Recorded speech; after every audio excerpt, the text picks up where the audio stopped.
దేశ రాజకీయ చరిత్రలో. నేను మంచి చేశాను, నేను అభివృద్ధి చేశాను, నేను సంక్షేమ పథకాలు అందించాను అని మీరు నమ్మితేనే నాకు ఓటేయండి, లేకపోతే నాకు ఓటు వేయొద్దు అని అడుగుతున్నటువంటి ఏకైక నాయకుడు వైఎస్ జగన్మోహన్ రెడ్డి. మాట తప్పడు, మడం తిప్పడు వైఎస్ జగన్మోహన్ రెడ్డి. నవరత్నాలు అన్నాడు, నవరత్నాలు అమలు చేశాడు. ఎన్నికల మేనిఫెస్టోలో పెట్టినవే కాకుండా పెట్టనివి కూడా అమలు చేసిన ఏకైక ముఖ్యమంత్రి దేశంలోనే వైఎస్ జగన్మోహన్ రెడ్డి. అవతాతలకి, అమ్మలకి, అక్కా చెల్లెళ్ళకి పెన్షన్ 3,000 రూపాయలు చేస్తూ నూతన సంవత్సర కానుకగా రాష్ట్ర ప్రజల్లోకి అందించాడు ఆయన. ఆ సభలో, కాకినాడలో జరిగిన భారీ బహిరంగ సభలో ఆయన ఊరు మారింది. ఇచ్చాపురం నుంచి కుప్పం వరకు ఏ ఊరైనా సరే మనం తెచ్చిన మార్పులు మీరే చూడండి. ప్రజలను అడుగుతున్నాడు ఆయన, నేను మార్పు తెచ్చానా లేదా మీరు చూడండి, మీరు గమనించండి అని. బాబు ఎందుకు చేయలేదు, మీ బిడ్డ ఎలా చేయగలుగుతున్నాడు, బాబు ఎందుకు చేయలేదు, మీ బిడ్డ ఎలా చేయగలుగుతున్నాడు అని అడుగుతున్నాడు. ఆయన బిడ్డతో పోల్చుకుంటున్నాడు, నాయకుడిగా పోల్చుకుంటం లేదు జగన్మోహన్ రెడ్డి. నేను నాయకుణ్ణి అని అండంలా నేను మీ కుమారుణ్ణి అంటున్నాడు ఆయన ప్రజల దగ్గరికి వెళ్ళి. నేను మంచి చేశానో లేదో మీరే తేల్చుకోండి అని అంటున్నాడు. చంద్రబాబు నాయుడు గారు అలా చెప్పడు. కుట్రలు, కుతంత్రాలు, నీతి నికృష్ట దౌర్భాగ్యాలు, లుచ్చే లఫంగా రాజకీయాలు చేయటమే చంద్రబాబు నాయుడు వృత్తి, ప్రవృత్తి. అందుకనే కేసీఆర్ గారు అంటుంటారు, the dirtiest politician in India Chandrababu Naidu అని. కాకినాడ బహిరంగ సభ, అవతాతలు చాలా సంతోషపడుతున్నారు, పెన్షన్ 3,000 రూపాయలు చేశారని. సందేహమే లేదు.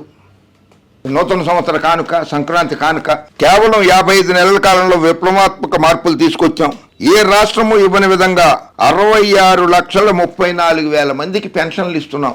66,34,000 మందికి ఆంధ్ర రాష్ట్ర ప్రభుత్వం పెన్షన్లు ఇస్తుంది. ఏ రాష్ట్రము కూడా ఇలా చేయడంలా.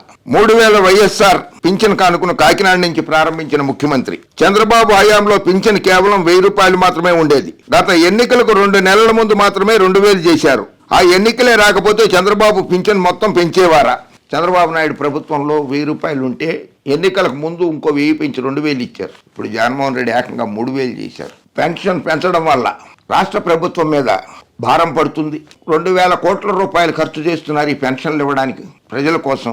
పెన్షన్ మొత్తాన్ని పెంచడమే కాకుండా అర్హులందరికీ సంతృప్తి స్థాయిలో లబ్ధి చేకూరేలా పెన్షన్ల సంఖ్యను కూడా పెంచామన్నారు. నాడు నేడు ఇదే రాష్ట్రం, అంతే బడ్జెట్, నిరుపేదలు అదే సంఖ్యలో ఉన్న చంద్రబాబు హయాంలో మేలు చేయాలనే ఆలోచన ఎందుకు చేయలేదు? బటన్లు ఎందుకు నొక్కలేదు? జగన్మోహన్ రెడ్డి బటన్ నొక్కుతాడు అంటారు. మీరు మీ కుమారుడు మటన్ తింటారని రాష్ట్ర ప్రజలు అనుకుంటున్నారు. మటన్ చాలా కాస్ట్లీ కదా. ఆయన బటన్ నొక్కుతున్నాడు, ప్రజలకు మటన్ తినే అవకాశం కల్పించాడు. మీరు బటన్ నొక్కలేదు కాదు, ఈ మటన్ తింటున్నారు. కాస్ట్లీ ఫుడ్ కదా, అది తింటున్నారు చంద్రబాబు నాయుడు గారు, లోకేష్ బాబు గారు, దత్తపుత్రుడు పవన్ బాబు. ఇవాళ మీ బిడ్డ ఇవన్నీ ఎలా చేయగలుగుతున్నారు అనేది ప్రతి ఒక్కరూ ఆలోచించాలని కోరారు. అవ్వాతాతలకు పెన్షన్ పెంచుతానని నా పాదయాత్రలో ఇచ్చిన మాటను నేను నిలబెట్టుకున్నాను అని చెప్పి ఆయన చెప్తున్నారు. ఇట్లా చంద్రబాబు నాయుడు గారు నేను ఇచ్చిన మాటను నేను నిలబెట్టుకున్నానని ఎక్కడన్నా బహిరంగ సభల్లో చెప్తాడా?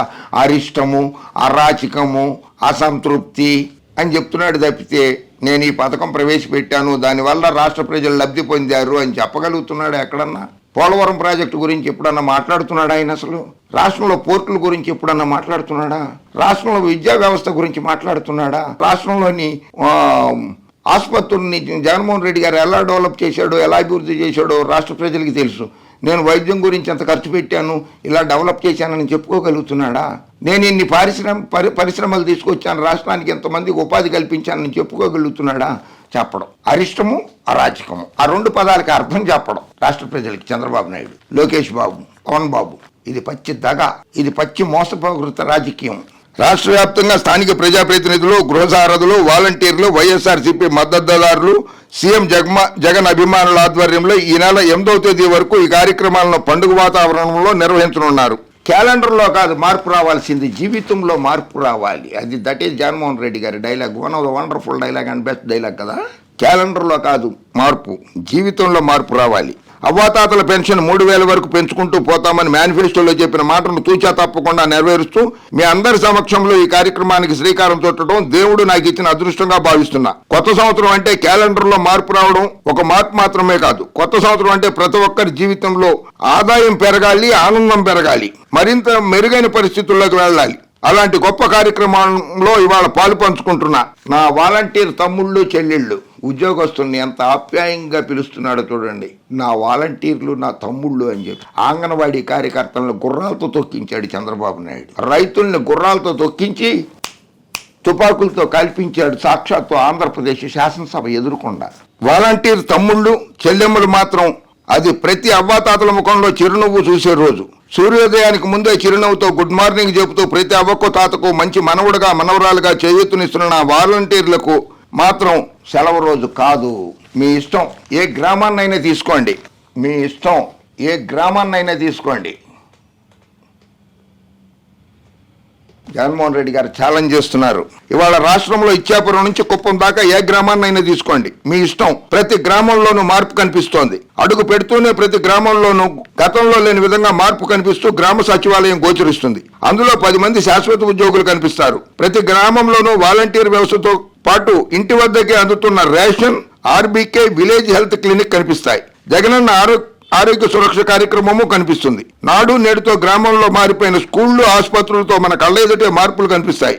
మెరుగుదిద్దిన 108, 104 వాహనాలు కనిపిస్తాయి. గతంలో 1050 రోగాలకు మాత్రమే పరిమితమైన ఆరోగ్యశ్రేణి ఇవాళ 3250 ప్రొసీజర్లకు వర్తింపజేస్తూ ప్రతి పేదవాడికి అండగా నిలబడ్డాం. ఇలా జగన్మోహన్ రెడ్డి గారు సంక్షేమ పథకాలు అమలు చేస్తూ నేను ఇవి చేశాను, ఇవి చేస్తున్నాను, ఇవి చేయదలుచుకున్నానని చెబుతూ ఉంటే చంద్రబాబు నాయుడు గారు, లోకేష్ బాబు, పవన్ బాబు చెప్పరు. బాబు ఎందుకు చేయలేదు, మీ బిడ్డ ఇలా ఎందుకు చేయగలుగుతున్నాడు? గత ప్రభుత్వ హయాంలో చంద్రబాబు నాయుడు నొక్కిన బటన్లు ఎన్ని? 0, 0. ఇవాళ మీ బిడ్డ ప్రభుత్వంలో ప్రతి పేదవాడికి పెన్షన్, ఇతర పథకాలు అందిస్తూ నేరుగా బటన్ నొక్కుతున్నాను. నా అక్క చెల్లెమ్మల ఖాతాల్లోకి డబ్బులు జమ అవుతున్నాయి. ఇంతవరకు 2,46,00,000 కోట్లు, 2,46,000 కోట్లు నేరుగా జమ అయ్యాయి రాష్ట్ర ప్రజల ఖాతాల్లోకి. ఎక్కడా లంచాలు లేవు, ఎవరికి లంచమే ఇవ్వక్కర్లా. వివక్ష లేదు, కుల మతాలకు అతీతంగా అందుతున్నాయి. మీ బిడ్డ ఇవన్నీ ఎలా చేయగలుగుతున్నాడు? చంద్రబాబు ఎందుకు చేయలేకపోయాడో ఆలోచించండి ఒక్కసారి. ఎందుకు చంద్రబాబు నాయుడు ఎప్పుడు దోచుకుంటూ పంచడం తప్పితే ఇంకేం తెలుసు? అప్పుడు ఆంధ్రప్రదేశే, ఇప్పుడు ఆంధ్రప్రదేశ్. అప్పుడు అదే బడ్జెట్, ఇప్పుడు అదే బడ్జెట్. చంద్రబాబు పాలనలో కన్నా మీ బిడ్డ జగన్మోహన్ రెడ్డి పాలనలో గ్రోత్ రేట్ ఎక్కువగా ఉంది. కేవలం మారిందల్లా ముఖ్యమంత్రి స్థానంలో కూర్చున్నటువంటి చంద్రబాబు నాయుడు స్థానంలో జగన్మోహన్ రెడ్డి కూర్చున్నాడు అంతే. ఆ కుర్చీని లాగేయడానికి చంద్రబాబు నాయుడు ప్రయత్నిస్తున్నాడు. దయచేసి ప్రజలారా ఆలోచించండి. అప్పట్లో ఈ బటన్ నొక్కే కార్యక్రమం ఎందుకు జరగలేదు? చంద్రబాబు నాయుడు ఎందుకు చేయలేకపోయాడు? ప్రశ్నించండి. చంద్రబాబు నాయుడు మీ ఊరికి వచ్చినప్పుడల్లా ప్రతి ఓటరు ఆయనని ప్రశ్నించండి. బటన్ నొక్కాడు జగన్మోహన్ రెడ్డి అంటున్నావు కదా, నువ్వెందుకు నొక్కలేకపోయావు అని అడగండి చంద్రబాబు నాయుడిని. అప్పట్లో ఒక గజ్జి దొంగల ముఠా పాలన చేసేది.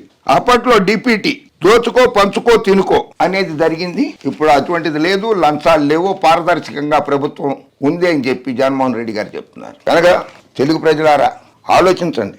ఎన్నికలు సమీపిస్తున్నాయి. మరిన్ని అసత్యాలు ప్రచారం చేస్తూ ప్రజల్లోకి వస్తున్నారు దొంగల ముఠాట, దోపిడీదారుల ముఠా వస్తోంది. నిలదీయండి. మా ఇళ్లకి నేరుగా డబ్బులు వస్తున్నాయి ఇప్పుడు, గతంలో మీరు ముఖ్యమంత్రిగా ఉన్నప్పుడు ఎందుకు ఇవ్వలేకపోయారు అని చెప్పి నిలదీయండి. నువ్వు ఎన్ని ప్రభుత్వ ఉద్యోగాలు ఇచ్చావు అని చెప్పి నిలదీయండి చంద్రబాబు నాయుడిని. ఓకే, జై హింద్.